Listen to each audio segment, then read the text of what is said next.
जानवर मार खाकर भी वफादार है और इंसान प्यार पाकर भी गद्दार है। भारत के 28 राज्यों में उत्तराखंड के प्रमुख सर हल्द्वानी इवनिंग न्यूज में आपका स्वागत है। बीजेपी हर बात पर कहती है कांग्रेस ने देश लूटा। अब बड़ा सवाल, क्या कोई देश या शब्द देश लूट सकता है? आपका, हमारा, सबका, यहाँ तक कि Congress, BJP, Sapa, Basapa, TMC, DMK, AIMDMK, AAP party, JDU, RJD के लोग भी एक ही बात बोलेंगे। अरे भाई, कैसी बात करते हो? देश तो लोगों द्वारा लूटा जाता है, तो कांग्रेस के पास ढेर सारा पैसा होता ना, अगर लूटा होता तो, ना कि बीजेपी के। ओके, यानी लोगों ने लूटा, यही बात निकल कर आई ना। तो वे लोग जो कांग्रेस में थे उन्होंने देश लूटा, ना कि कांग्रेस ने। क्लियर? अब बात करते हैं पिछले 20 सालों की। जो कांग्रेस में थे वो आज बीजेपी में है, तो क्या कहेंगे आप? थोड़ा सोचिए और विचार कीजिए। सबसे पहले असम से स्टार्ट करते हैं।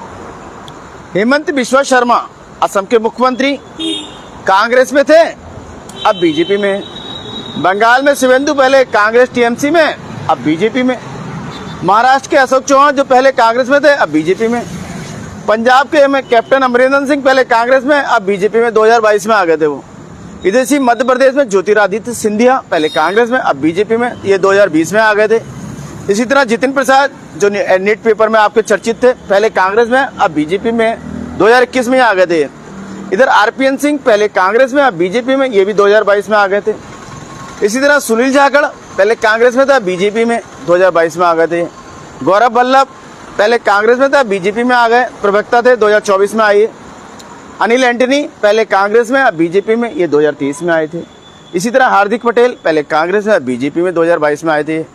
किरण रेड्डी जो पहले कांग्रेस में, अब बीजेपी में, 2023 में आए। ये भी तो लिस्ट बहुत लंबी है, मैं थक जाऊंगा बोलते बोलते, क्योंकि खबर संसार की जिम्मेदारी है आपको देश की अन्य खबरों को बताने की। हाँ, एक बात और बताऊंगा जो गलती से रह गई, अन्य पार्टियों से भी लोग बीजेपी में आए हैं और कुछ लोग तो आते जाते रहते हैं बीच बीच में। ऐसे लोग थाली के बैगन कहलाते हैं, लेकिन उन्हें कोई मतलब नहीं, कोई बुरा नहीं मानते, इनको कोई फर्क नहीं पड़ता, क्योंकि बीजेपी बड़ी पार्टी हो गई है, पैसे से भी, पावर से भी, प्रचार प्रसार में भी।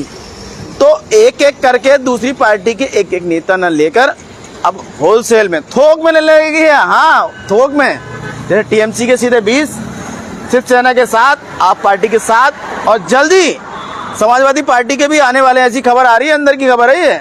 यानी एक समय ऐसा ना आ जाए राहुल गांधी, सोनिया गांधी, खड़गे तक बीजेपी में ना चले जाएं।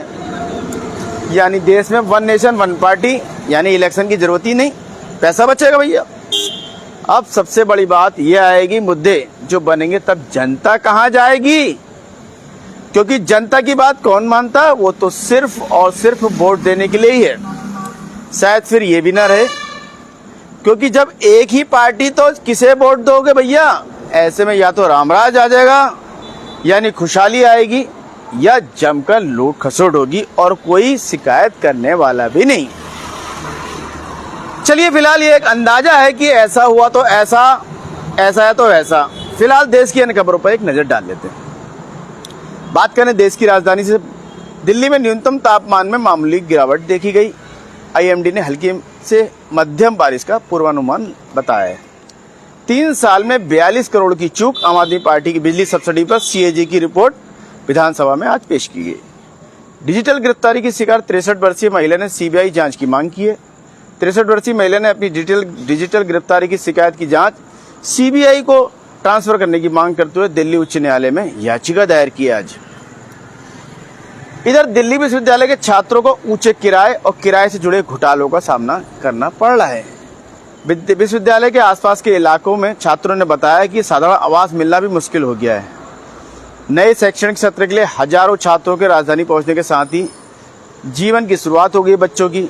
अब वो जो उत्साह में था वो थका दे रहा है। कारण, किराए का मकान ढूंढे, उनमें कैसी व्यवस्था है, पानी आ रहा नहीं, बिजली आ रही, यानी शोषणकारी दलाली प्रथाओं को, इन चीज़ों का अलग सामना करना पड़ता है। उनको 1 महीने का किराया दो, फला दो, ये दो, तो बच्चे शोषित हो रहे हैं दिल्ली में। इधर दिल्ली उच्च न्यायालय ने 2015 के मैगी विवाद से जुड़े आपराधिक मामलों को बंद कर दिया। दिल्ली में एनपीआई सांसदों ने प्रधानमंत्री से मुलाकात की। कोलकाता में तृणमूल के बागी विधायकों ने मुख्यमंत्री से मुलाकात की। तृणमूल कांग्रेस में हुए विद्रोह के बाद तृणमूल कांग्रेस की अध्यक्ष ममता बनर्जी का साथ छोड़ चुके भाजपा नेताओं, सांसदों और विधायकों की बैठकें रेगुलर हो रही हैं। इधर गुजरात से बात करें तो सुप्रीम कोर्ट ने गुजरात हाई कोर्ट को नारायण साईं की बलात्कार के आरोप में 2 सिद्दीकी के खिलाफ अपील कर 3 महीने का फैसला करने को कहा है। कर्नाटक बेंगलुरु में जमीनी स्तर पर नागरिक गतिविधियों की धूम मची हुई है, चाहे वो फुटपाथों पर कचरे या लावारिस वाहनों की सफाई के लिए चलाए जा रहे हों या विशेष अभियान हो, जिसमें प्रशंसा और आलोचना दोनों मिल रही है। बयान आज ग्रेटर बेंगलुरु विकास मंत्री कृष्णा बायरेगौड़ा ने जारी किया है। 2024 की मतदाता सूची में शामिल लगभग आधे लोग अब एएचडीडीओ के अंतर्गत हैं। मंत्री पद के इच्छुक उम्मीदवारों को संतुष्ट करने और मंत्रिमंडल में महिलाओं को शामिल करने के लिए कांग्रेस कई विकल्पों पर फिलहाल विचार कर रही है। कर्नाटक उच्च न्यायालय ने शुक्रवार को आपराधिक जांच विभाग यानी सीआईडी और विधान सौदा पुलिस को निर्देश दिया कि वे कर्नाटक लोक सेवा आयोग वे कथित भर्ती घोटालों की जांच पर अपनी अंतरिम रिपोर्ट संबंधित न्यायालयों में उसकी पूर्व अनुमति के बिना दाखिल ना करे। केरल से पी पिनरई ने कांग्रेस पर आरोप लगाया कि उसने केरल के स्कूली पाठ्यक्रम में आरएसएस द्वारा सांप्रदायिक विभाजनकारी विचारों को शामिल किए जाने पर आपत्ति क्यों नहीं उठाई। हालिया छापों से पता चलता है कि केरल के बाजार में नकली सौंदर्य प्रसाधनों का कारोबार फल फूल रहा है। राज्य भर में औषधि नियंत्रण विभाग द्वारा हाल में की गई छापेमारी की सीरीज में पता चलता है कि नकली सौंदर्य प्रसाधन उत्पादों का बाजार में फलना फूलना लगातार जारी है, यानी कि संरक्षण प्राप्त है इनको। केरल यूडीएफ सरकार द्वारा घर घर जाकर सामाजिक कल्याण पेंशन पहुंचाने पर रोक लगाने के कदम की राजनीतिक स्तर पर आलोचना हो रही है।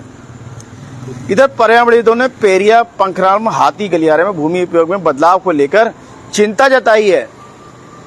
केरल सरकार ने एंडोसल्फान पीड़ितों के पुनर्वास के लिए 14 करोड़ 40 लाख की राशि स्वीकृत की है।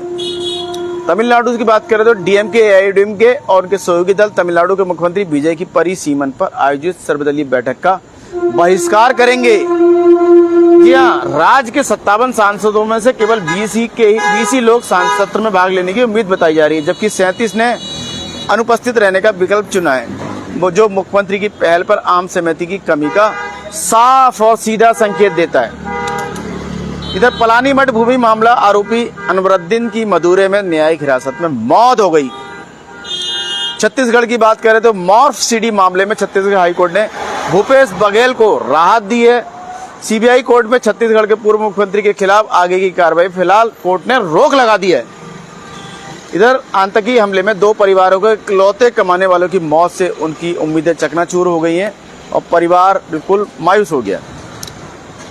बात करें उड़ीसा से तो पूरी रथ यात्रा के यूनेस्को धरोहर स्थल का दर्जा प्राप्त करने की मांग कर रहा है। बीजू जनता दल की शर्तों में राज्य सरकार द्वारा पिछले 3 रथ यात्राओं को त्रुटिहीन रूप से आयोजित करने में कथित विफलता से ध्यान हटाने के उद्देश्य से एक प्रचार उन्मुख अभ्यास की मांग की गई है। उड़ीसा सरकार ने वन अधिकारी की मौत के मामले में संलिप्तता के आरोप में आईएफएस अधिकारी को सस्पेंड कर दिया है।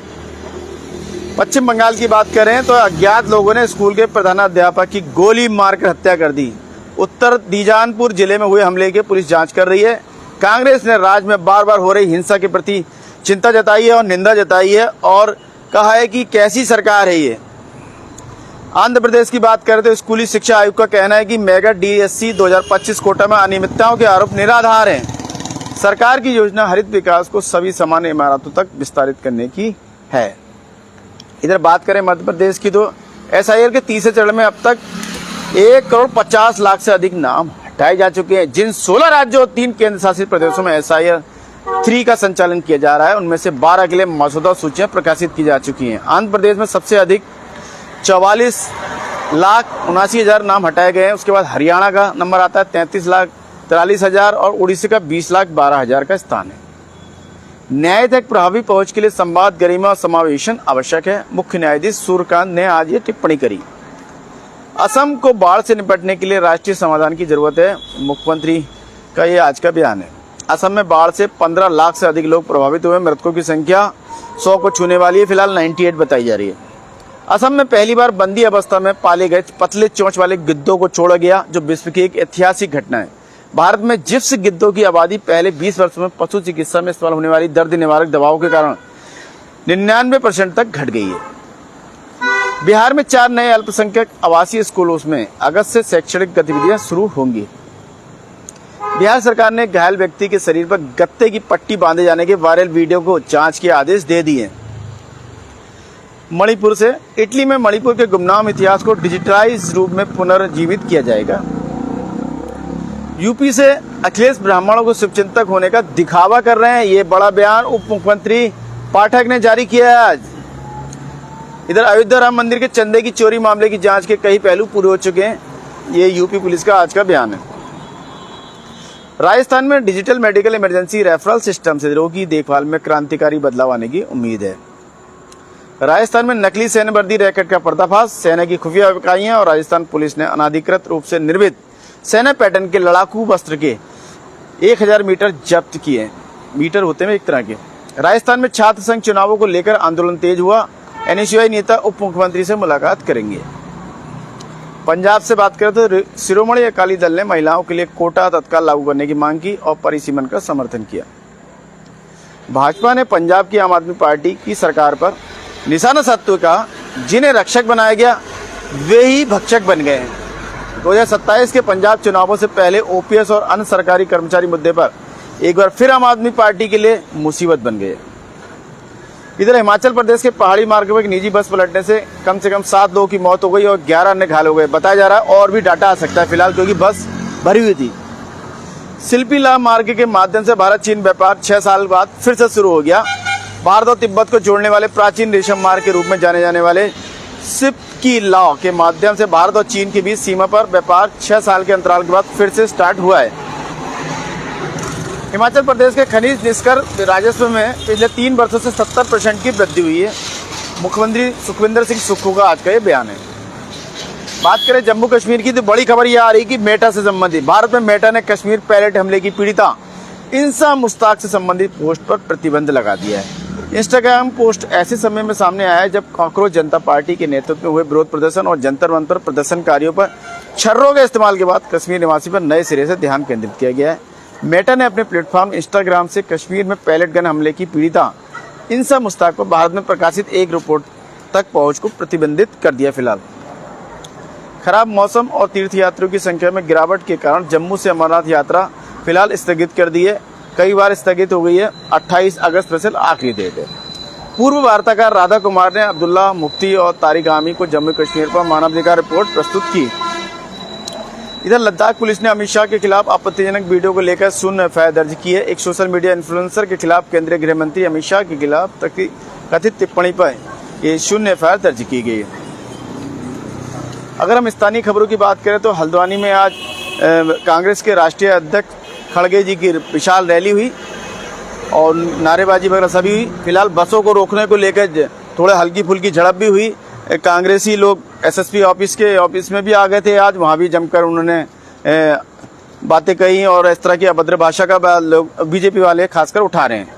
इधर ढोल नगाड़े वगैरह से लोगों में जोश का उत्साह था और भीड़ अच्छी खासी थी। पूरा रामलीला मैदान भरा हुआ था जो हमने देखा अपनी आंखों से। इधर बीजेपी ने देर शाम विरोध किया कि कांग्रेसों को ऐसा भाषा का प्रयोग नहीं करने चाहिए। वो उनका आरोप था कि कम जने आए तो निराशा में ऐसी बात कर रहे हैं। आशा है आपको खबरें अपडेट रख रही होंगे, चाय पर चर्चा के लिए मसाला प्रदान कर रही होंगे। अपने विचार और सुझाव साझा करें। कल फिर नए विषय के साथ आपके समक्ष उपस्थित होंगे। इसी के साथ मैं मनोज आर्य, खबर संसार के लिए जय हिंद।